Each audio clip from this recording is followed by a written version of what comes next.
శ్రీ మహాగణాధిపతయే నమః. శ్రీమాత్రే నమః. ఆధ్యాత్మిక వీక్షకులందరికీ శుభాశీస్సులు. ముందుగా మీ అందరికీ మహాశివరాత్రి పర్వదిన శుభాకాంక్షలు. ఈ పవిత్రమైన మహాశివరాత్రి సందర్భంగా పరమేశ్వరుడి సంపూర్ణ అనుగ్రహం మీ అందరికీ కలిగి ఆయురారోగ్యాలు, అష్టైశ్వర్యాలు సిద్ధించాలని హృదయపూర్వకంగా కోరుకుంటున్నాను. మహాశివరాత్రి రోజున ఎలాంటి ముఖ్యమైన నియమాలు పాటించాలి, ఎలాంటి తప్పులు చేయకూడదు అనే విషయాలను ఈ వీడియోలో మనం తెలుసుకుందాం. ఈ సంవత్సర మహాశివరాత్రి ఫిబ్రవరి 15వ తేదీ ఆదివారం నాడు వస్తోంది. ఆ రోజున శివపూజ చేసేవారు, శివాలయానికి వెళ్లి శివదర్శనం చేసుకునేవారు, శివనామస్మరణ చేసేవారు శివానుగ్రహం సంపూర్ణంగా కలగాలంటే కొన్ని ముఖ్యమైన నియమాలు తప్పక పాటించాలి. అలాగే కొన్ని పనులు అసలు చేయకూడదు. మొట్టమొదటి నియమం: శివరాత్రి రోజున అసత్యం మాట్లాడకూడదు. ఎట్టి పరిస్థితుల్లోనూ అబద్ధాలు చెప్పకూడదు. రెండవ నియమం: కోపం తెచ్చుకోకూడదు. ఎదుటివారితో ఏం జరిగినా ప్రశాంతంగా ఉండాలి. ఆ రోజున మనసును స్థిరంగా ఉంచుకోవడం చాలా ముఖ్యం. మూడవ ముఖ్యమైన నియమం: శివరాత్రి రోజున ప్రతి ఒక్కరూ శివా శివా అని పరస్పరం సంభాషించాలి. స్త్రీలైనా పురుషులైనా ఎదుటివారిని శివా శివా అంటూ పలకరించాలి. భర్త భార్యను, భార్య భర్తను కూడా శివా శివా అని సంబోధిస్తే శివానుగ్రహం కలుగుతుంది.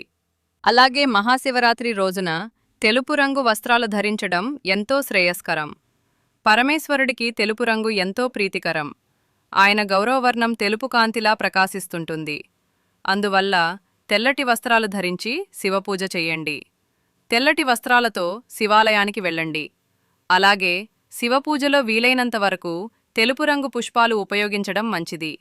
భక్తి శ్రద్ధలతో పూజిస్తే శివకృప తప్పక లభిస్తుంది. శివరాత్రి రోజు తప్పకుండా అందరూ విభూతి ధారణ చేయాలి. భస్మధారణ ఎంతో పుణ్యప్రదం. శివమహాపురాణంలోని శివమహాపురాణం విద్యేశ్వర సంహితలో భస్మధారణ మహిమను వివరంగా చెప్పారు. భస్మాన్ని శరీరంలోని నాభికి పైభాగాల్లో ధరించడం శ్రేయస్కరం అని పేర్కొన్నారు.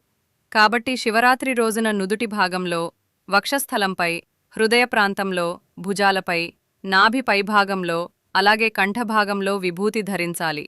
పురుషులు తడి విభూతి ధరించవచ్చు. స్త్రీలు పొడి విభూతి ధరించడం శ్రేయస్కరం అని ఆచారంగా చెప్పబడింది.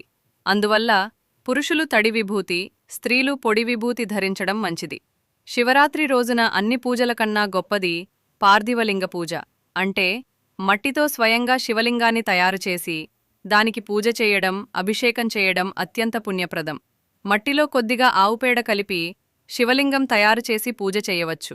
పూజ పూర్తయిన తర్వాత అభిషేకం చేసిన అనంతరం ఆ పార్థివలింగాన్ని ప్రవహించే నీటిలో లేదా మొక్కల వద్ద వినమ్రంగా నిమజ్జనం చేయాలి. దీనివల్ల శివానుగ్రహం సంపూర్ణంగా లభిస్తుంది.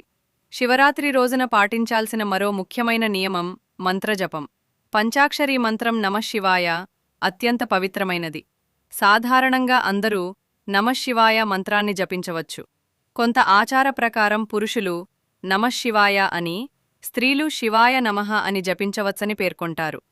అయితే భక్తి శ్రద్ధలతో ఏ రూపంలో జపించినా ఫలితం లభిస్తుంది. ముఖ్యమైంది భక్తి. మహాశివరాత్రి రోజున ఉపవాసం కూడా చేస్తారు. ఉపవాసం అంటే కేవలం ఆహారం తీసుకోకపోవడం మాత్రమే కాదు. ఉప అంటే సమీపం, వాస అంటే నివాసం. అంటే భగవంతుని సమీపంలో ఉండడమే నిజమైన ఉపవాసం. 12 ఏళ్లలోపు పిల్లలకు, 65 సంవత్సరాలు దాటిన వృద్ధులకు, గర్భిణీలకు, అనారోగ్యంతో బాధపడుతున్న వారికి కఠిన ఉపవాస నియమాలు వర్తించవు. వారు ఆరోగ్యాన్ని కాపాడుకుంటూ తగిన ఆహారం తీసుకుంటూ కూడా ఉపవాసాన్ని ఆచరించవచ్చు. ఉపవాసం 2 విధాలుగా ఉంటుంది. 1 ఆహారం తీసుకోకుండా ఉండటం. 2 మనస్సును శివచింతనలో నిలిపి శివసన్నిధిలో ఉండటం. ఆరోగ్యం సహకరించేవారు 2 విధాల ఉపవాసం చేయవచ్చు. ఆరోగ్యం సహకరించని వారు శివస్మరణలో ఉండటం ద్వారా ఉపవాస ఫలాన్ని పొందవచ్చు. మరియు శివరాత్రి సందర్భంగా జాగరణ చేస్తారు. జాగరణ అంటే కేవలం రాత్రంతా నిద్రపోకుండా ఉండటం కాదు. ఆధ్యాత్మిక విషయాల్లో మేల్కొని ఉండటం నిజమైన జాగరణ. శివతత్వాన్ని ఆలోచించడం, శివనామస్మరణ చేయడం, శివకథలు వినడం ఇవే అసలైన జాగరణ. కోరికలు, ఇంద్రియ సుఖాలపై ఆసక్తిని తగ్గించి జ్ఞానంలో మేల్కొని ఉండటం శివరాత్రి సందేశం. శివరాత్రి అంటే సినిమాలకు వెళ్లడం కాదు, శివ సంబంధమైన ఆలోచనల్లో మునిగిపోవడం. నిజమైన ఉపవాసం, నిజమైన జాగరణ ద్వారా శివానుగ్రహానికి పాత్రులవుదాం. ఈ మహాశివరాత్రి సందర్భంగా ఈ ముఖ్యమైన నియమాలు పాటించి పరమేశ్వరుని కృపను పొందుదాం. మరొకసారి ఆధ్యాత్మిక మిత్రులందరికీ మహాశివరాత్రి శుభాకాంక్షలు. సర్వే జనాః సుఖినో భవంతు.